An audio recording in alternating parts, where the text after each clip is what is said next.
I want to get my rights.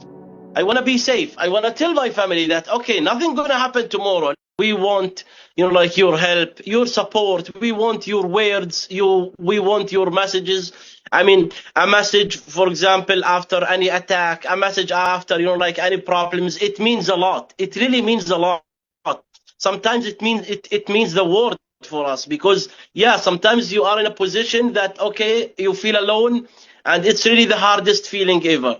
So please, not only be in solidarity with the Palestinians, but also act for their justice. Do something for them. Let us do everything we can, and we like to stop all of the attacks. In the future, when there is a settlers come and live in this caravan, there is every day will make a problem. Throw stones, close the road for the kids when they go to the school, attack the goat and the sheep, and now the close all the side for the village. All the side will close by settlers. This is make a bigger problem. And the other problem, there's use some the water line and all of the trees beside the caravan. Not cannot arrive this place. And then I think the settlers tomorrow come and try to make a plan to open the new road for the between the new settlers and the Carmel. When we open this road, they'll take all the land and separate the both side of the village. Where is Eid and Tariq live, and where is my family live? There is will separate and cut the road for the both side of the village. This is make a bigger problem for the village, really. Yaud, my brother Aud was killed in the same place. The Yinon Levi start to work to open the new road, and do you know the story? Yinon Levi come yesterday to the village. I have many picture and video to him. There is come to try to complete the work. He come with 5 settlers to the caravan to try to bring electricity and water for the caravan and complete the work.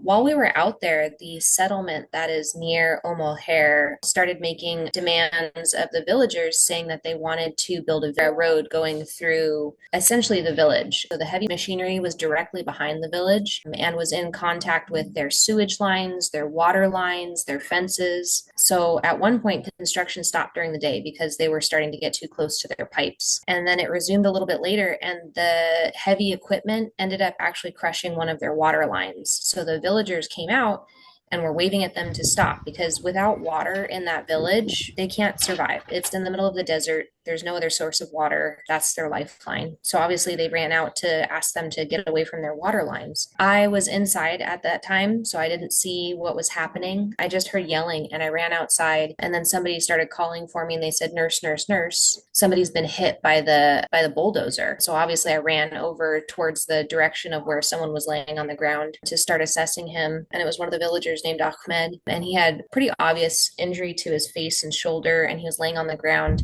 And while I was on the ground with him, assessing him, I started hearing gunshots. So I laid down on top of Ahmed and told the medical student to lay down on the ground. And at that point, just chaos erupted, and there was just screaming and yelling everywhere. Less than a minute later, somebody started screaming for me to go up because somebody had been shot. I went back closer to the village onto the basketball court, and Awdah had been shot in the chest. And so the villagers had obviously already started doing first aid. They had pulled his shirt up, and you could see the very clear entry wound for the bullet on the right side of his chest. They had some medical supplies available in the village from the community clinics that provide support to them, and they had already opened it up. So they were trying their best to start providing care. I immediately put on gloves, put pressure on the wound. The medical student that was with me used to be a medic, so he also started trying to assess the patient. We were looking for the exit wound, trying to secure airway, but you could tell that he was in very serious condition. He was losing consciousness, he wasn't very responsive, and he was laying in just a giant pool of blood. So obviously a big vessel had been hit.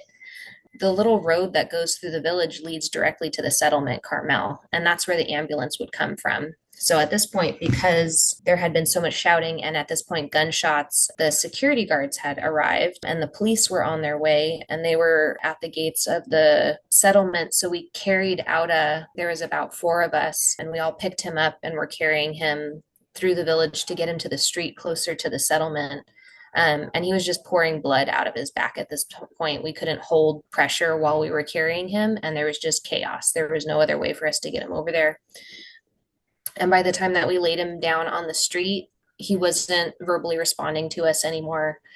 We laid him out and started trying to apply pressure to the wound again, and I checked his pulse and his pulse had stopped. So at that point I was talking to him and telling him he was going to be okay and that he was doing fine. And I notified the medical student that I was with that I had lost pulse and we needed to initiate CPR. So we checked again for breathing and then started compressions and rescue breaths. And while all this was happening, it was just literal chaos. Like we were crouched on the ground and there's people screaming and running around us. Villagers are coming out to watch what's happening and we could hear people laughing, the settlers laughing at us while Awdah is bleeding out in the street. And while we have already watched him take his last breath, and the last sound that he probably heard was the settlers laughing at him. I think my only comfort in that situation is just that I was trying to talk to him while we were assessing him. So I'm hoping that he heard me and not them or all the screaming.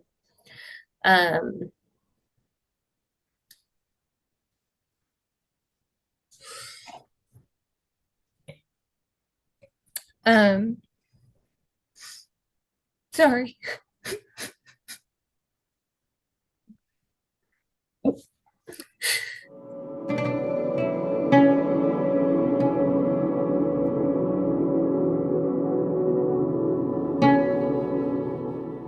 At that point, it looked like a war zone. The street going through the village was filled with like armored military vehicles, police vehicles, soldiers everywhere with guns out drawn. The villagers were pushed up on a hill behind a fence, and soldiers and military had their guns pointed at them. And the village is it's largely children.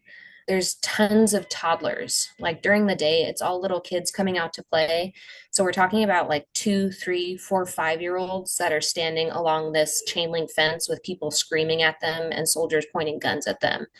And then the women of the village standing behind them trying to, and obviously, again, they've just watched one of the most important people from their village murdered in front of them. I ended up being held with the International for about 25 hours. They eventually told me that my charges were tampering with evidence, interfering in lawful activity in the West Bank. So apparently murdering Palestinian villagers in cold blood is lawful activity, and interfering with police and military activity in the West Bank, which I didn't do any of those things. And obviously it was just done to deter internationals from going into those areas to help Palestinians. And at that point, it was almost like 3 a.m. and I was still detained and hadn't spoken with my lawyer. I didn't really know what was going on. And while all this was happening, I'm still in the clothes that I was wearing when I was trying to help Awdah. So my shirt is covered in blood. My pants are covered in blood. I still have like my medical gloves covered in Awdah's blood in my pocket. And meanwhile, Yinon Levi, who was the settler who shot Awdah, is at the police station with us, and he is walking around freely. He's smoking cigarettes with the police officers. They're high-fiving him. He's hanging out on the counters, going in and out of the doors. So he's just murdered somebody in cold blood, and he's wandering around freely, while Andrea, who's the Italian that I was with, and I are sitting there under police monitoring, covered in Awdah's blood. Sitting on the floor in the hallway, still zip-tied and still blindfolded, were the 5 men from the village. So they had just been sitting there the entire night, zip-tied with their hands behind their back, like which is not comfortable and very painful, and just blindfolded and just sitting in silence, just waiting. And again, wondering what had happened to Awdah because they wouldn't tell them what had happened either. So he was their brother, he was their friend, he was their cousin, he was yeah. طبعا احنا من لما انولدنا هم موجودين يعني، بس يعني اذا بتحكي عن الماضي قبل 2007 كان يعني المستوطن موجود، بس المستوطن يعني لما بتحكي على الشرطة او الجيش بيضعوا له حد بيعتقلوه. يعني كان في اجراءات انه المستوطن ما بيعتدي عليك، ما بيهاجمك. المستوطن في حاله وانت في حالك، انت عايش في ارضك واراضي، والاراضي اللي كنا نستخدم كل الاراضي، يعني كانت اراضي مراعي كبيره عندنا، يعني كانت طول السنه ما بنجيب اعلاف. بس الفتره الاخيره من 2018 لما بلشوا فكره المستوطنين ابناء التلال، هاي فكره الاستيطان الرعوي اللي هو بيحارب الناس في مصدر رزقهم. يعني المستوطن بيعيش بنمط حياه بدويه، بيت، خيمه، غنم، مع سلاح، مدعوم من الحكومه، كل شيء موفر له، بيحاربك في مصدر رزق. وصلوا لدرجه ان افقروا العائلات. بعدين كمان نقطة مهمة جدا، المستوطن اليوم لا عقوبة ولا رادع، بقتل، بصادر، بسرق، بيعتدي عليك، لا هو خايف لا من جيش ولا من شرطة ولا من إشي. يعني إذا بتقارن الأيام اللي قبل، لا في اختلاف كلي. سياسة عقلية المستوطن اختلفت، صارت عدائية أكثر. I was on a program of Israelis that were spending time in the West Bank doing solidarity work there, learning Arabic and trying to do protective presence. And I got to Al Khair and pretty quickly, immediately bonded with a lot of the guys there and just a lot of the people there. And Odeh and I very quickly bonded. He was used to getting a lot of activists who were maybe a little less broy, a little more vegan. And I was very down to, join for the barbecue, watch the soccer game with them, play soccer with them before the soccer game, and just kind of hang out. And it was very, very easy and quick to become his friend and become friends with a lot of the other guys in the village because we just had a lot of shared interest and enjoyed a lot of the same things. And while we were happy to talk about, the occupation and apartheid and the reality on the ground, it was also, I think we gave each other a little break from that sometimes, which was nice. I think one of the last conversations I ever had with Odeh was this really, really funny conversation where I kind of put together that him and all of them had grown up watching WWE and were like huge wrestling fans. And I was like, you guys know that's like a little fake, right? And they like totally lost it on me, which was really, really sweet. And we were chatting about it for the next few days. It was, it was moments like that where I was like, yes, obviously we're experiencing, you guys are living and I'm joining you and witnessing this experience that you're having of living your entire life under the misery of occupation and apartheid and having a settlement right next door. But, we also are like, we remain people. We remain people who want to have fun and enjoy things and have good memories of past times, and want to play sports and be with our friends. I think there was this really honest and special relationship that I was able to form with him and with a lot of those guys because I wasn't, we were friends. We were genuine friends, and that comes with honesty, and that comes with arguments, and that comes with disagreements, and that's okay. I think that is how real friendship and connection and ability to do things together is formed. There are some folks on the ground who try and have relationships with both settlers and Palestinians, but in the last few years, particularly since COVID, and then particularly since October 7th, the settlers who have moved in are far more violent, far more fascistic, far more aggressive. And, there are settlers who have come to Al Khair and talked to them, people who have had relationships with them for 20 years who have said they don't listen to us. They're uninterested in what we have to say. The newer people moving in are dogs. They are animals to them. I spent many years hoping that Israeli society would recognize what the occupation is doing to it, how it is morally destroying them, how it is impacting the status and the perception of Jews around the world. And I don't have time anymore. I watch my friend die. I watch my friends lose their homes. I watch demolitions. I've seen people be killed, or we're watching a genocide on our phones every single day. I don't have time anymore to wait on them. And I happen to be from the United States, which is allowing all of this to happen, and that is where I see the change happening. I don't think that if the U.S. says there are no more settlements being built, and you're not getting any more weapons, and you're not going into Gaza, really quick things change. And I don't have that patience for the Israeli people anymore. Every time I return, there's more Palestinian land that now is in control of settlements or the state.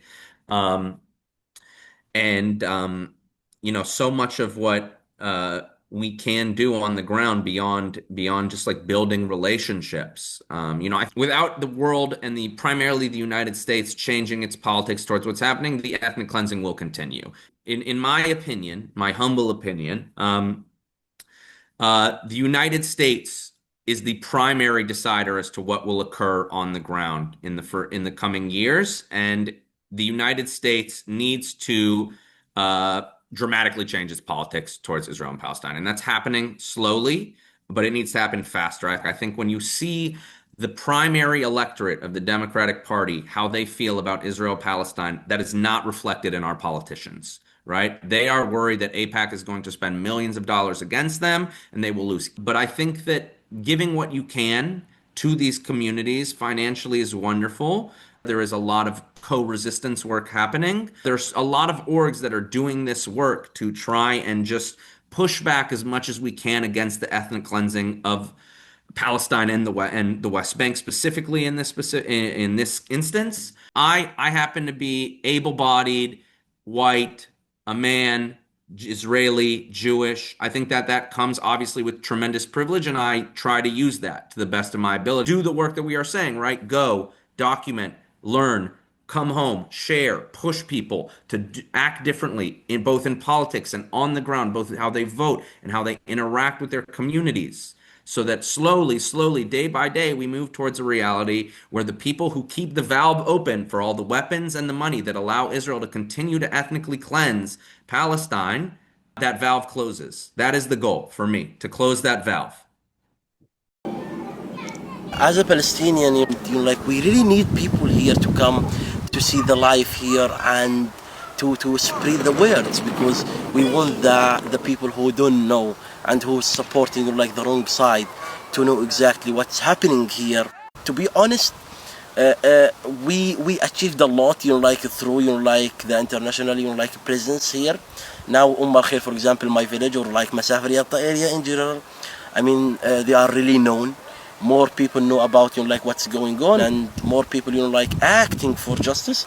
So this is something really great, and we wish that more and more people will come, and more people will be interact in this struggle. To support the Palestinians here, because they really deserve better situation than this. Thank you. Thank you. شكرا. Goodbye. Bye bye. Bye bye. Bye bye.